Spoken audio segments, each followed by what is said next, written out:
నీ అంతట నువ్వు నిజాన్ని చెప్తావా, లేదంటే సాక్ష్యాన్ని చూపించమంటావా అని విరూపాక్షి అనగానే విజయాంబిక కంగారు పడిపోతూ అలానే చూస్తూ ఉంటుంది. నేను నేనేం చేశానో చూడు తమ్ముడో, ఎలా ఇరికిస్తుందో, వీళ్ళందరూ కలిసి నన్ను ఇరికిస్తున్నారు తమ్ముడో, ఇందులో నా తప్పేం లేదు తమ్ముడో అనే విధంగా విజయాంబిక అంటూ ఉంటే తప్పు లేదని ఎలా అంటావు? టీవీలో న్యూస్లో ఎక్కడ పడితే అక్కడ నీ గురించి మోత మోగిపోతుంది. తప్పు చేయలేదని ఎలా అంటావు? కళ్ళకు కట్టినట్టుగా అక్కడ సాక్ష్యాలు కనిపిస్తుంటే కాదు అని ఎలా నిరూపించుకుంటావక్క? పైగా నువ్వు ఇక్కడ ఉంది విరూపాక్షి అని ఆ కేర్ టేకర్ ముసుగు తీశావు, కానీ అక్కడ ఉంది పద్మావతి. ఇంకా ఎన్ని చూడాలి? నువ్వు కూడా ఇలాంటి దానివని అనుకోలేదు. అది నన్ను మోసం చేసింది. ఇప్పుడు నువ్వు కూడా మోసం చేశావు. చిచ్చి, ఒక పరాయి మొగుడితో హోటల్లో దొరకడం అంటే ఎంత అసభ్యకరంగా ఉంది. మాటలతో చెప్పాలంటేనే చిరాకు వేస్తుంది. అసలు నువ్వు ఈ ఇంట్లో ఉండడానికి వీల్లేదు.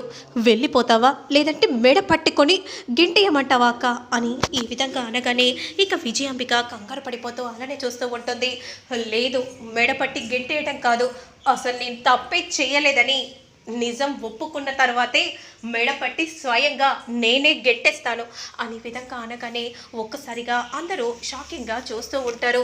చెప్తావా లేదా? చెప్పు, మా అమ్మ ఏ తప్పు చేయలేదని, ఇదంతా నువ్వు వాడిన నాటకమని నీ నోటితో నువ్వు మా నాన్నకు చెప్పు అని కోపంగా అంటూ ఉంటుంది రూప. అంతలో అలా ఇలా చెప్తుందమ్మా అని అంటూ విజయాంబిక భర్త ఎంట్రీ ఇవ్వగానే సూర్యప్రతాప్ ఒక్కసారిగా షాక్ అయిపోతాడు. బావగారు మీరా? అవును, నేనే బావగారు. ఇక ఈ విజయాంబిక చేసే తప్పులన్నింటినీ కూడా భరించుకుంటూ వస్తూ ఉన్నాను. కానీ ఒక పరాయి పురుషుడితో హోటల్లో కనిపించిందంటే నేను ఏమనుకోవాలి అని అంటూ వెంటనే విజయాంబిక చెంప చెట్లు పని పీకుతాడు. ఏంటి, ఏమనుకుంటున్నారు? ఎవరికి పడితే వారు నన్ను అలా కొడుతున్నారేంటి? కొట్టడం కాదే, నిన్ను నరికి పోగులు పెట్టినా పాపం లేదు. నువ్వు ఎంత పాపం పని చేస్తావో నీకు తెలీదు. అప్పుడు నా చెల్లి తప్పు చేసిందో లేదో తెలియదు, కానీ ఇప్పుడు నువ్వు తప్పు చేశావు. అందరి ముందు అసభ్యకరంగా ఒక దోషిలా నిలబడ్డావు. దానికి కారణం ఎవరు? నువ్వే కదా. మళ్ళీ సంజాయిస్తూ మాట్లాడుతున్నావు. నీ మాటలకు ఎవ్వరు ఇక్కడ పడిపోరు. నువ్వెలాంటి దానివో నాకు మొత్తం తెలుసు. నీ తమ్ముడికి తెలియదేమో, కానీ నువ్వు ఎలాంటి దానివో నాకు తెలీదా అని కోపంగా అలా అంటూ ఉంటే విజయాంబిక కంగారు పడిపోతూ అలానే చూస్తూ ఉంటుంది. చెప్పండి, ఆ రోజు నేను తప్పు చేశానని నన్ను జీవితకాలం మీరు దూరం చేసేశారు, ఇంటి నుండి గెంటేశారు.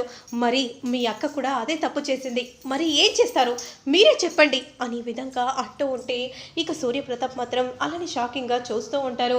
చెప్పండి బావగారు, నా భార్యకు కూడా మీరు ఎలాంటి పరిస్థితిని వేస్తారో మీరే చెప్పాలి. శాశ్వతంగా ఈ ఇంటికి దూరంగా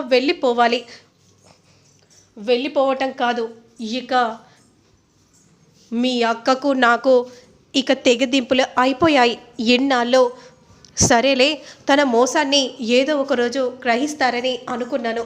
ఇంకా మీరు గ్రహించరని అర్థమవుతుంది. ఇక ఎలాగో ఇప్పటి నుండి ఈ విజయాంబిక నా భార్య కాదు, నా భార్య స్థానాన్ని కోల్పోయింది అని ఏంటో వెంటనే అలా బొట్టును చెరపగానే ఒక్కసారిగా అందరూ షాక్ అయిపోతారు. ఇలాంటి మనిషిని నా భార్య అని చెప్పుకోవటం కూడా నాకు అసభ్యకరంగా ఉంది. ఇక వీడిని కూడా, నా కొడుకును కూడా నాకు కాకుండా చేసింది.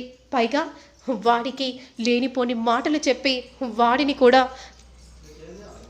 దానికి అనుగుణంగా మార్చుకుంది.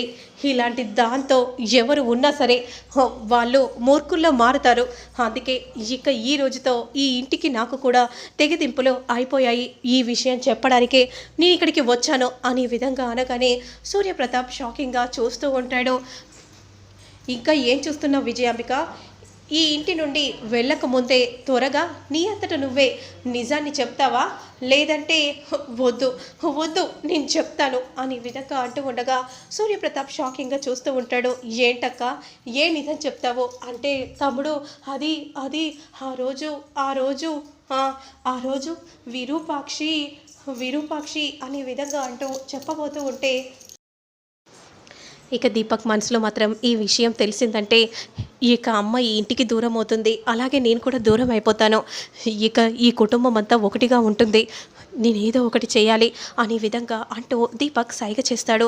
అమ్మ కళ్ళు తిరిగి పడిపో అని అనగానే తమ్ముడు విరూపాక్షి అనే విధంగా అంటూ చెప్పబోతూ ఉన్న సమయంలో విజయాంబిక కళ్ళు తిరిగి క్రింద పడిపోగానే అందరూ ఒక్కసారిగా షాక్ అయిపోతారు.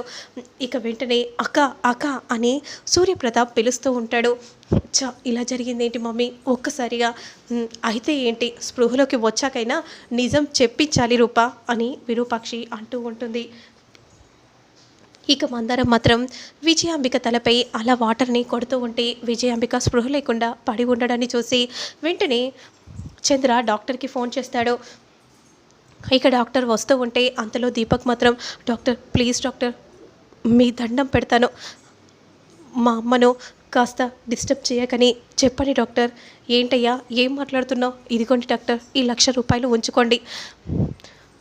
తను 2 గంటల తర్వాత స్పృహలోకి వస్తుందని, స్పృహలోకి వచ్చిన తర్వాత మీరు తనని డిస్టర్బ్ చేయొద్దని, తను చాలా డిప్రెషన్కి వెళ్ళిందని చెప్పండి ప్లీజ్ డాక్టర్ అని అనగానే వెంటనే సరే అంటూ ఆ డబ్బులను తీసుకుంటాడు. ఇక విజయాంబికను చూసి ఇలా చెప్తూ ఉంటారు. 2 గంటల తర్వాత స్పృహలోకి వస్తుంది. స్పృహలోకి వచ్చిన తర్వాత మీరు తనని ఎలాంటి మాటలతో డిస్టర్బ్ చేయకండి. తనని కాస్త కూల్గా ఉండనివ్వండి. వారం రోజుల తర్వాత మీరు ఏమైనా మాట్లాడండి అని అంటూ వెంటనే డాక్టర్ అక్కడ నుండి వెళ్ళిపోగానే అప్పుడు వెంటనే రాజు మాత్రం అమ్మాయి గారు ఇదంతా పక్కా ప్లాన్ ప్రకారం ఉంది కదా, ఇప్పుడు ఎలా అమ్మాయి గారు?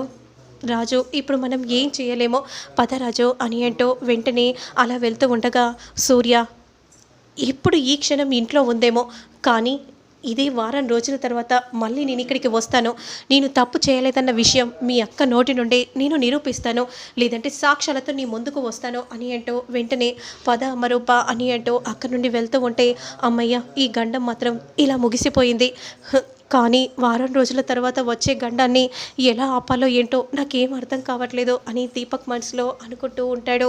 ఇక మరోవైపు నెమ్మదిగా విజయాంబిక కళ్ళు తెరుస్తుంది. అమ్మయ్య ఇప్పుడెవ్వరూ లేరు, కానీ బాగా ఆకలిగా ఉంది, ఈ మందరం ఎక్కడ సచ్చిందో ఏంటో అని విధంగా అనుకుంటూ అటు ఇటు చూస్తూ ఉంటే మరోవైపు మాత్రం రాజు రూపతో ఇలా చెప్తూ ఉంటారు. అమ్మాయి గారు నా దగ్గర ఒక మంచి ప్లాన్ ఉంది.